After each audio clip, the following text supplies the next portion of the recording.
নামেই হেরিটেজ শহর। বর্ষা শুরু হতেই চিন্তার ভাঁজ রাজার শহরের নাগরিকদের।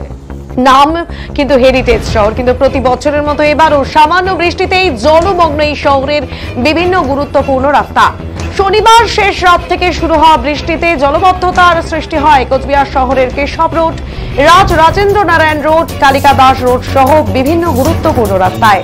এই জলবদ্ধতার কারণে চরম দুর্ভোগের শিকার হতে হয় এই শহরের নাগরিকদের, পাশাপাশি পথ চলতি মানুষদের।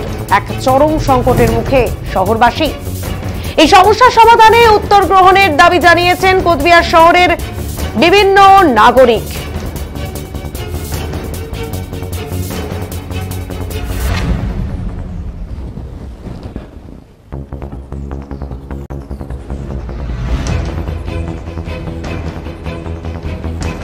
নামেই হেরিটেজ শহর, কিন্তু হেরিটেজের কিছুই দেখা যায় না বর্ষার সময়। বর্ষা শুরু হতেই চিন্তার ভাঁজ থাকে রাজার শহরের মানুষের। এবার লেটে বর্ষা এসেছে যাচ্ছে, আর স্বাভাবিকভাবেই লেটেই এই ছবি।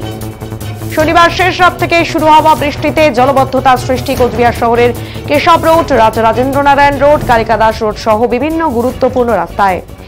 আর তার কারণেই শিকার হতে হয়েছে চরম দুর্ভোগের শহরের নাগরিকদের, পাশাপাশি পথ চলতি মানুষদেরও একেবারে একই সমস্যার সম্মুখীন তারা।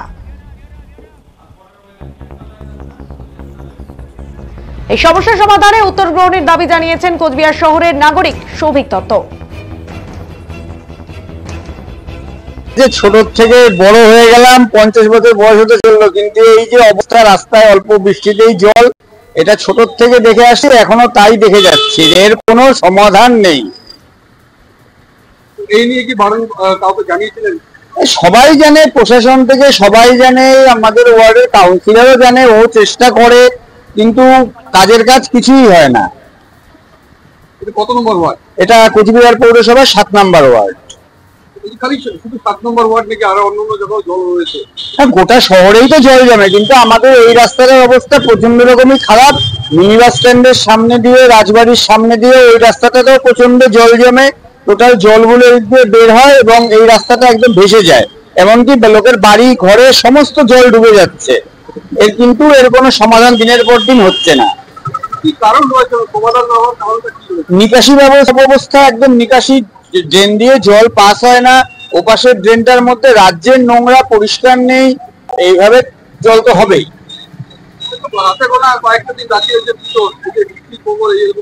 এবার যদি পুজোয় বৃষ্টি হয়, তাহলে তো রাস্তাঘাট এইরকম অবস্থা যদি হয়ে থাকে, তাহলে মানুষের ঠাকুর দেখতে কি করে বের হবে? এই অবস্থাতেই চলবে। তাহলে চিন্তা তো মনে রয়েছে, অবশ্যই চিন্তা রয়েছে। এবার যেহেতু পুজোটা অনেক আগে, সুতরাং পুজোর বৃষ্টির একটা সম্ভাবনা আছেই, এবং যদি ভারী বর্ষণ হয় তাহলে তো এই অবস্থায় আবার রাস্তাঘাটের ড্রেনের হয়ে যাবে।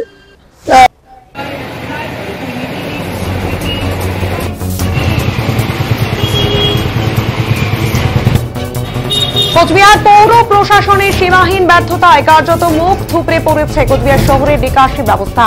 দীর্ঘদিন ধরেই স্বল্প বৃষ্টিতে জলমগ্ন হয়ে পড়ে কোচবিহার শহর। এই শহর হেরিটেজ ঘোষণার পর আশায় বুক বেঁধেছিলেন শহরের নাগরিকরা। তারা ভেবেছিলেন হয়তো নাগরিক স্বাচ্ছন্দ্য ফিরবে শহরে, কিন্তু কোচবিহার পৌরসভার ব্যর্থতায় এই জলবদ্ধতার মুখে পড়তে হচ্ছে শহরবাসীকে বলে অভিযোগ কোচবিহার দক্ষিণ বিধানসভা কেন্দ্রের বিধায়ক নিখিল রঞ্জন দের। বৃষ্টি কোথায় হলো? কুচবিহারে এখনো পর্যন্ত বৃষ্টির কিন্তু ঘাটতি আছে। আর সেই জায়গায় এই সামান্যতম বৃষ্টিতে সারা কুচবিহার শহরে চারদিকে জলমগ্ন অবস্থা। কোচবিহার পৌরসভা তারা কিন্তু বিভিন্ন রকম বিষয় নিয়ে তারা ব্যস্ত থাকছেন, অথচ পেভার্স ব্লক বসাচ্ছে রাস্তায় রাস্তায়, গলিতে গলিতে। কিন্তু শহরের যে মূল সমস্যা, সামান্য বৃষ্টিতে শহরের সমস্ত ড্রেন বন্ধ হয়ে যাচ্ছে, জল নিকাশি ব্যবস্থা বন্ধ হয়ে যাচ্ছে, সেদিকে ধ্যান নেই। অর্থাৎ এই পেভার্স ব্লক বসানো মানে হচ্ছে ওখানে কাটমানি খাওয়া যাবে। আর সেই কারণের জন্য বিভিন্ন ওয়ার্ডে ওয়ার্ডে পেভার্স ব্লক আমরা দেখতে পাচ্ছি। কিন্তু শহরের বাসিন্দাদের যে সমস্যা, এই যে জল যন্ত্রণা, এই জল যন্ত্রণার থেকে মুক্ত হবে কবে কোচবিহারবাসী? এই কুচবিহার পৌরসভার কাছে সেই প্রশ্ন তারা করতে চায়। আমরা বিধায়ক আমি বিশেষ করে কুচবিহারের বিধায়ক হওয়ার পরে বহুবার অফার করেছি যে আমাদের বিধায়ক এলাকার উন্নয়নের তহবিলের টাকা নিয়েও তারা কমসে কম কিছু কাজ করুক, কিন্তু নেবে না। তার কারণটা হচ্ছে যে বিজেপির বিধায়কের টাকা নিলে সেখানে তাদের নামের ফলক বসাতে হবে, তাতে বিজেপির বিধায়কের নাম ছড়িয়ে যাবে বা বিজেপির নাম হবে, সেই কারণের জন্য তারা টাকাটাও নেবে না। তো আজকে যার ফলে আমি নিজেও বাজারে গিয়েছিলাম, বাজারে চারদিকে জলের জলমগ। এইভাবে ওখানকার ব্যবসায়ীরা তারাও ঠিক মতো ব্যবসা করতে পারছেন না, যারা ক্রেতা তারাও ঠিক মতো বাজারের ভিতরে আসতে পারছেন না, চারদিকে জল। আপনি চলে যান ওই বিনা স্ট্যান্ডের সামনে, রাজবাড়ির সামনে, সেখানে মনে হয় প্রায় 1 হাঁটু জলের সমান সেখানে গাড়ি ঘোড়া চলাচল করছে।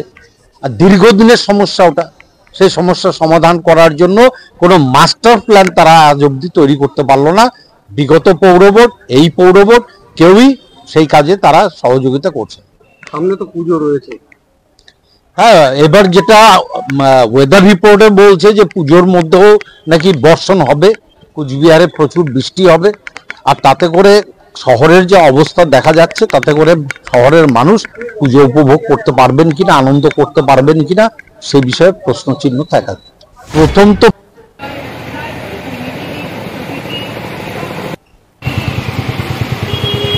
এই বিষয়টি নিয়ে বিভিন্ন প্রস্তাব দেওয়া হয়েছে পৌরসভাকে বলে এদিন জানান পৌরসভা কোচবিহার শহরের 7 নম্বর ওয়ার্ডের প্রাক্তন কাউন্সিলর রঞ্জন ভট্টাচার্য। বিষয়টা হচ্ছে, প্রথমে আপনাকে বলি যে আপনি যদি 7 নম্বর ওয়ার্ডে এখানে দেখেন যে কেশব রোড, রাজমাতা স্ট্রিট, পুরাতন পশ্চিমপাড়া মাঠের ওখানে মূলত জলটা জমে, ঠিক আছে, এবং জলটা জমে নিচু জায়গায়, নিচু রাস্তা বলে আর কি।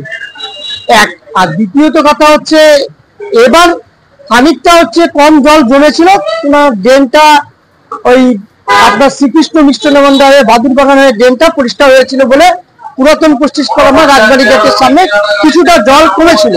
কিন্তু নতুন ভাবে আমরা দেখছি যে বাস টার্মিনালসের সামনে এই সমস্ত জলমগ্ন হচ্ছে, মানে এই সমস্ত ড্রেনগুলো পরিষ্কার করা হয়নি। আমরা মাননীয় পৌরপতি মহাশয়, ওখানকার এসআই থেকে শুরু করে পার্শ্ববর্তী ওয়ার্ডের কাউন্সিলরদেরও আমরা অবগত করেছিলাম যে এগুলো যদি করা যায় তাহলে জলটা থাকবে না। আর আমাদের যন্ত্রণা কিন্তু 7 নম্বর ওয়ার্ডের মানুষ বা কুচবিহারের মানুষের যন্ত্রণা কিন্তু 7 নম্বর ওয়ার্ডের জন্য না, আমাদের এই জলগুলো টোটাল 19 নম্বর ওয়ার্ড, 1 নম্বর ওয়ার্ড থেকে শুরু করে তাদের সমস্ত জল, তাদের সমস্ত আবর্জনা আমাদের 7 নম্বর ওয়ার্ড দিয়ে কলাবাগানে পাস হয়। সেই কারণে কলাবাগানের হাইড্রেন পরিষ্কার করতে হবে। 4 নম্বর ওয়ার্ডের ওদিক দিয়ে 3 নম্বর ওয়ার্ডে 2 নম্বর ওয়ার্ডের দিকে গেল এসএম রোডে, এটা পরিষ্কার করলে জলটা অনেকটা কমে যাবে। আর নিকাশি ব্যবস্থা আমি সংস্কার করতে হবে। যে নিকাশি ব্যবস্থাটা রয়েছে এই নিকাশি ব্যবস্থা জল ধারণের ক্ষমতা নেই, সেই কারণে নিকাশি ব্যবস্থাটা যদি সাইন্টিফিকভাবে যদি করা না যায় তাহলে জল সমস্যার সমাধান করতে কেউই পারবে না। বিষয়টা হচ্ছে